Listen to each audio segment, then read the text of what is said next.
Hello, Electroheads. Let me tell you about 3 things I love.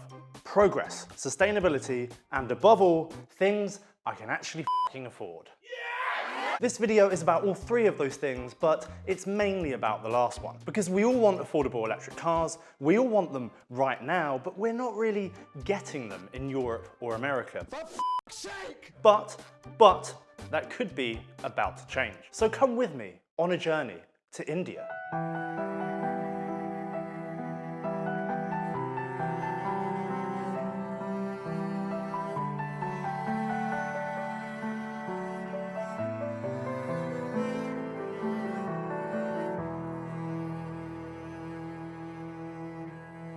Well, it's actually quite nice here.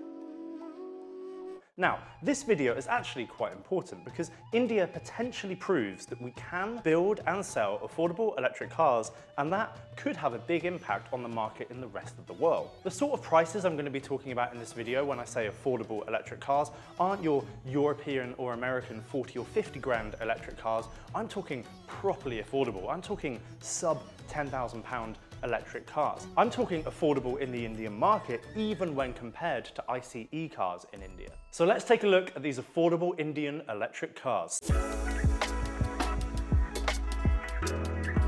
Starting with one of the most famous companies in India, Mahindra. I'm introducing the Mahindra EKUV 100. Catchy. Catchy. Look at it. Look at how absolutely bang average looking it is. Look, okay, this car isn't a looker. It's so boring that it's nearly invisible to the conscious mind. This needs to stop now! But it only cost 800,000 rupees. That's like £8,000 or $10,000. There are bicycles that cost more money than that. And if you're looking for performance, well, this car, it's not the one for you. It's quite frankly terrible. It has a range of 141 kilometers or about 90 miles, which presumably for a country the size of India is terrible, not really enough to get anywhere. But look, this is just our starter for 10, all right? I'm just getting started. Don't click off yet. I've got some good things coming. I'm sorry, Mom. This next car is from another giant of Indian manufacturing. This car is the Tata Altroz EV.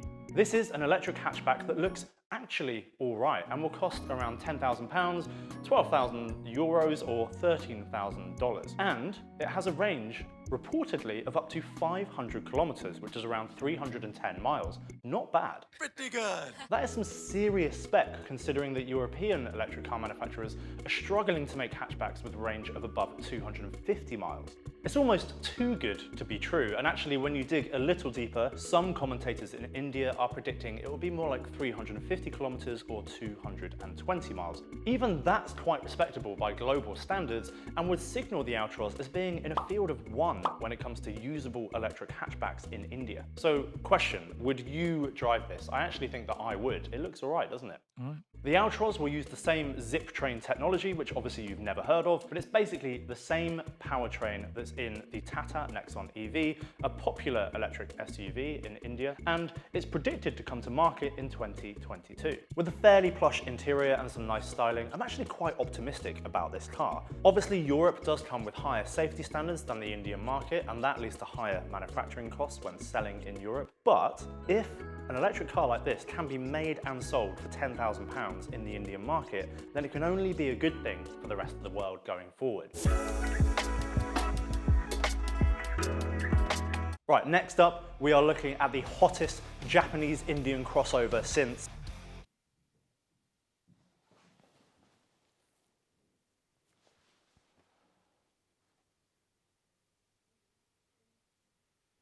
Can you cut this? I can't think of anything.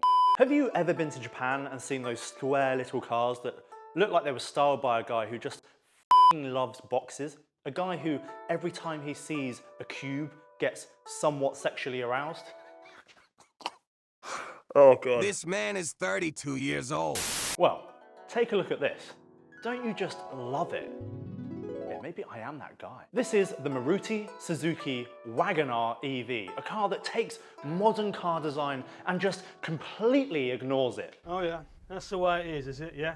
Well, you can f*** off, pal. You can f*** right off. It's rumoured to be arriving in India in 2022 for a price of between £10,000 and £14,000. I'm going to be honest with you here, I can't be bothered to keep converting that into euros and dollars because the maths is hard. So just add like 1,000 or 2,000 here and there and you've got the gist. Brilliant but lazy. Its expected launch date was 2020, so take the 2022 arrival with a bit of a pinch of salt, but let's be positive. From what I can gather, it's going to have a 90-kilometer range and a 50-kilowatt motor. That doesn't sound right. It's preposterous! Details of this car online are hazy, but I've included it because I think we just need more boxiness in the world. I don't know you anymore. Okay, let's move on from the boxy boy. I've saved the best until last.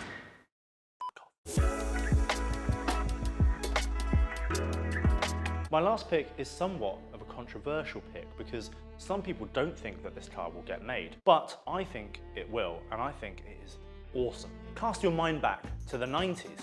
Cast your mind back to the iconic Ford Sierra. That was not the only Sierra in the automotive world. In India, they had the Tata Sierra. This was a Suzuki Jimny, Mitsubishi Shogun, and Jeep Wrangler rival that got a cult following but ultimately went out of production in 2003. But it could be back in EV form. Remember Alf? He's back in pod form. And oh my god, it's a beauty. With a panoramic sunroof for the rear passengers, some very tasty alloys, and a beautiful scooped trunk, in my humble opinion, this thing is better looking than anything being made in Europe right now. Not on my watch. Not on my watch. Now, there is one catch. It's being predicted for release in March 2023, but I am an optimist. I believe you should be as well. It could be released in 2022. There's no reason why not. I've definitely not included it on this list because all of the other cars were a little bit eh. And here's the amazing thing. When it does come to the market in definitely 2022, it will be for the same price as that little boxy boy I just showed you. And if it uses the same parts as the Tata Nexon EV, which it probably will, then it will likely come to market with at least 250 miles of range, if not over 300 miles of range, and some decent performance stats. The power would likely be in the 100 to 150 horsepower range, so it's not going to break any speed records, but that is perfectly usable.